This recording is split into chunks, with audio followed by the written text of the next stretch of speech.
శుక్లాంబరధరం విష్ణుం శశివర్ణం చతుర్భుజం ప్రసన్నవదనం ఝాయేత్ సర్వవిఘ్నోపశాంతయే.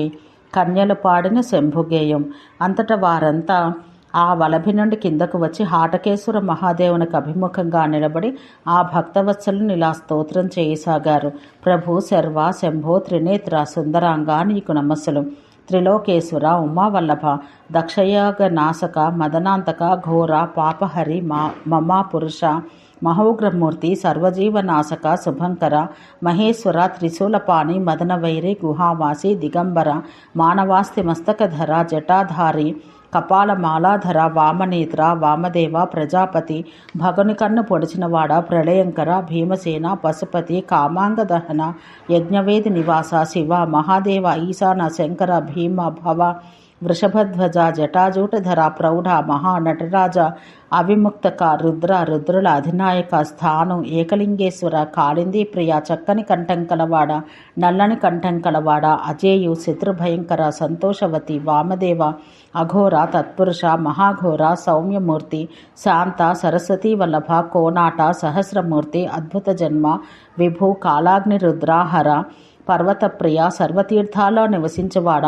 హంస కామేశ్వర కేదారనాథ పరిపూర్ణ రూప ముచుకుంద తేనెలో తీపి రూపంలో ఉండే ప్రభు ఖడ్గపాణి భయంకర విద్యాధిరాజ సోమరాజ మన్మథపతి రంజింపచేయువాడ అంజన రాజకుమారి హృదయంలో నివసించు ప్రభు సాగరశయన గజముఖ ఘంటేశ్వర గోకర్ణేశ్వర బ్రహ్మయోని వేలాది తలలు నేత్రాలు చరణాలు గల దేవ హాటకేశ్వర హరా నీకు నమస్సులు వేలాది ప్రణామాలు. ఇలా కోమల కంఠాలతో గంధర్వులను మరపిస్తూ ఆ బాలికలు హాటకేశ్వరుని గుణగానాలు చేస్తూ ఉండగా ఆ ఋషులు నరపతులు స్వామి దర్శనానికై ఆలయంలో ప్రవేశించి ఆ ముల్లోకకర్త త్రినేత్రునికి ప్రణామాలు గావించి మండపంలో కూర్చున్నారు. స్నానానంతరం ఆలయంలో కూర్చున్న వారు హాటకేశ్వరుని మ్రోల గీతాలాపన చేయుచున్న ఆ కన్యలను చూశారు.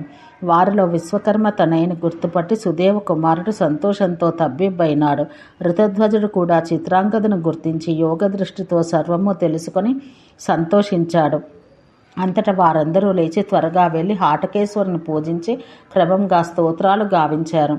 ఋతుధ్వజంతో కలిసి వచ్చిన వారిని చూసి చిత్రాంగద తన సఖులతో లేచి వారికి నమస్కారం చేసింది. అంతటా ఆ మహర్షి కుమారుడు తక్కిన రాజులతో కలిసి వారికి అభినందనలు తెలిపి అందరూ కూర్చున్నారు. అదే సమయాన ఆ వానర వీరుడు ఘృతాచితో కలిసి అక్కడికి తెంచి గోదావరిలో స్నానం చేసి హాటకేశ్వర దర్శనానికి ఆలయంలో ప్రవేశించాడు.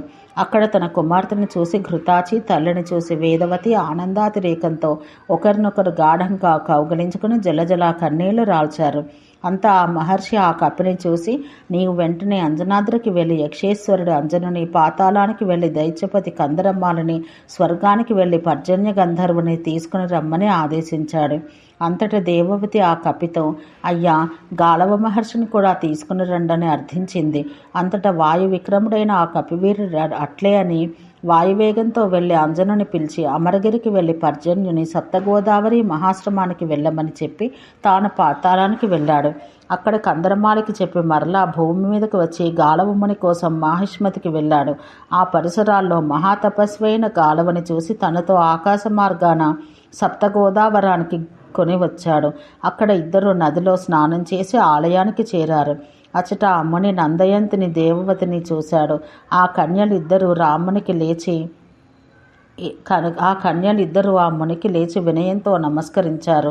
గాలవుడంతటా మహాదేవుని అర్చించి అచట ఉన్న ఋషులకు అభివాదనం చేశాడు.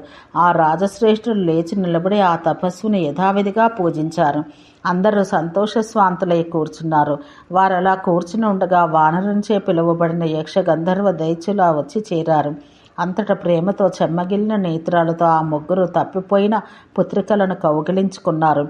ఆ సుందరాంగనలు కూడా కండ్ల నీరు పెట్టుకున్నారు. తన తండ్రి ఒక్కడు మాత్రమే లేనందుకు తన దురదృష్టానికి చింతించి చిత్రాంగద కన్నీరు విడవడం చూసి ఆ ఋతధ్వజుడు పుత్రి బాధపడకు, ఈ కపివరుడు నీ తండ్రియే అని సత్యం వెల్లడించగా ఆ బాలిక సిగ్గుపడి మహాత్ముడకు విశ్వకర్మకి ఈ వానరత్వం ఎట్లు కలిగినో కదా, నాలాంటి కుమార్తె వల్లనే ఈ దుస్థితి కలిగి ఉంటుంది. అందుకే ఈ పాడు శరీరాన్ని వదిలివేస్తా అని నిశ్చయించుకుని ఋతధ్వజునితో స్వామి నన్ను రక్షించండి, నేను పితృహంతకురాలిని, నా మూలానే నా తండ్రికి ఈ దురవస్థ కలిగింది, నేను చనిపోవదును, అనుమతి ఇయ్యండని వేడుకొంది. అందుకు ఆ ముని, అమ్మా విచారించకు, భవితవ్యాన్ని ఎవరూ తప్పించుకోలేరు. శరీర త్యాగం చెయ్యవద్దు, కొంచెం ఓపిక పట్టము.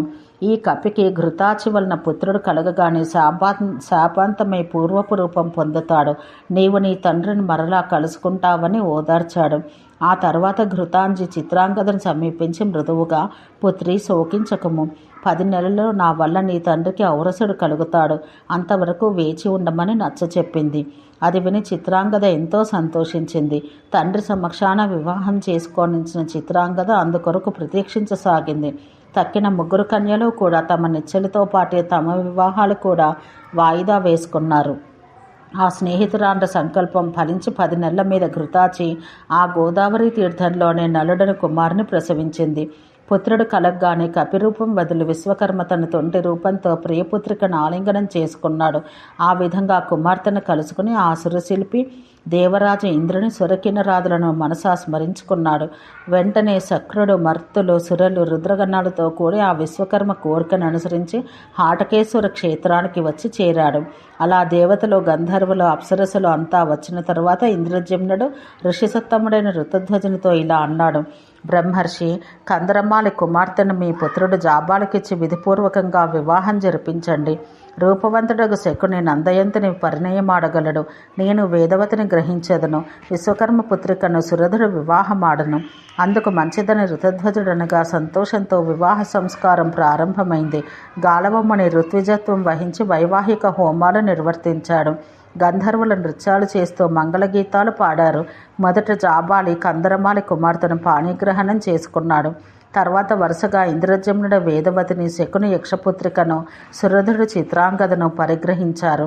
ఓ సన్నని నడుమగల కళ్యాణి, అరజ, ఇలా వివాహ కార్యం సంపన్నమైన తర్వాత ఋతుధ్వజుడు ఇంద్రాది దేవతలతో మీరందరూ ఈ పవిత్ర సప్త గోదావరి తీర్థంలో విశేషించి ఈ వైశాఖ మాసంలో నివసించుట ఉత్తమమనెను. వారందరూ అందుకు అంగీకరించి అట్లే ఉండిరి. అనంతరం దేవతలు తమ తమ నెలవులకు వెళ్ళిపోయారు. మునులంతా ఋతుధ్వజ జాబాలులతో స్వస్థానాలకు వెళ్ళారు. రాజులు తమ తమ భార్యలతో తమ నగరాలకు వెళ్ళి సకల భోగాలు అనుభవిస్తూ ఉన్నారు. ఓ కళ్యాణి, చిత్రాంగద వృత్తాంతమంతా సమగ్రంగా నీకు వినిపించాను. ఓ కమల నేత్రి, నారీరత్నమా, ఇక ఆలసింపక నన్ను భజింపమని ఆ దండక నృపతి శుక్రనందిని అందాన్ని పొగుడుతూ చెప్పినంతనే ఆ మానవతి మృదు వచనాలతో ఇలా చెప్పింది. ఓం శాంతి శాంతి శాంతి.